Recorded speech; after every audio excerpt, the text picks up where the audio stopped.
First, let's take a look at the grading criteria. So you need to have repeated detailed patterns that are well spaced and add interest to all sides. And we need it to be neatly painted so the paint is opaque, no drips or smudges, smooth edges where the color changes. So when I talk about detailed patterns, I want you to go beyond just stripes and polka dots. So I want you to think about how you could layer designs. So if I had a thick stripe, maybe I put a thin stripe over the top, or maybe I do a textured line over the top, or maybe I add an outline in a different color.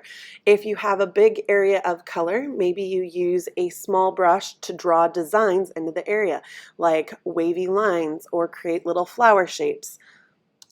Maybe it's combining both lines and shapes. So for example, with the wavy line, maybe I add some polka dots to it to add some interest.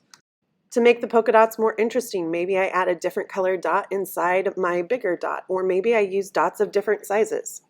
Maybe I incorporate lines in between my dots or add a wavy line.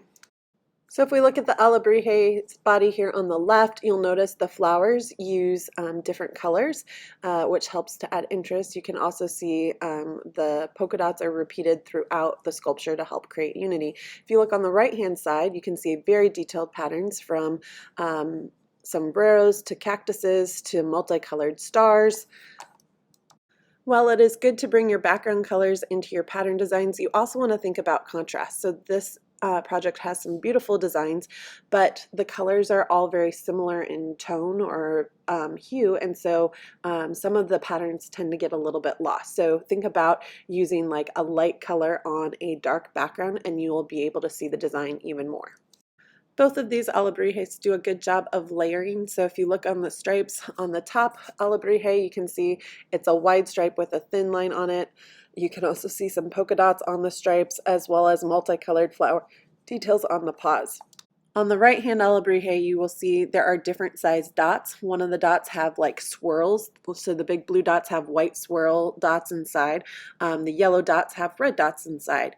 You will also notice there are spirals on the legs and feet, and those have little teeny tiny dots within them. So using a variety of sizes as well as layering of different dots helps to add interest. I would start by taking your pencil and drawing your patterns where you want them to go on your Alebrije. This will help to ensure that the patterns are evenly spaced because you have a plan. Now remember, I started by drawing everything out and painting it individually instead of painting my patterns over my background colors, and it took me a very, very long time. So you should have your background colors painted first. Once the background colors are dry, then you would use your pencil to draw your patterns where you want them to go on your Alebrije. When you go to start adding patterns to your Alebrije, please make sure that your background colors are completely dry. If they are not, your colors will mix, which will make your patterns feel blurry or smudged.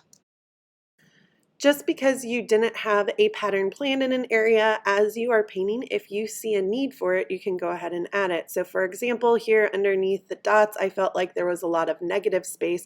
So I took my small brush in a different color, a contrasting color, and I added a line that followed the contours or the shape of the wings, and also added some dots to help connect it into the other patterns of the piece. To add some visual texture and to make it more interesting, I did add little lines around the edges of the wings. Try to have a variety of sizes to your details. That also helps to add interest. So notice that the raindrop or teardrop shapes are a little bit bigger with dots of different sizes inside of it. Then I have the big outline around the edges of the wings with little lines inside of it. As you are painting over your background colors, you will find that some colors might take more than one layer or coat. So for example, here on the blue with the orange was a little bit too see-through. So I went through once, let it dry, then I came back a second time, and I even ended up putting a third coat on the area.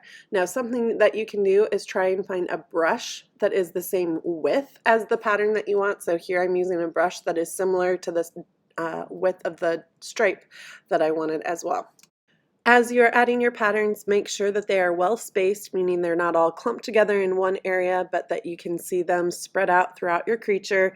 Again, avoid putting patterns around the face details. We don't want to lose the details of the face in the patterns. You want to make sure that you add patterns and details to each side of your sculpture so that no matter which way your sculpture is turned or viewed, we call this viewing it in the round, that it is interesting to look at no matter which side that the viewer sees your sculpture from.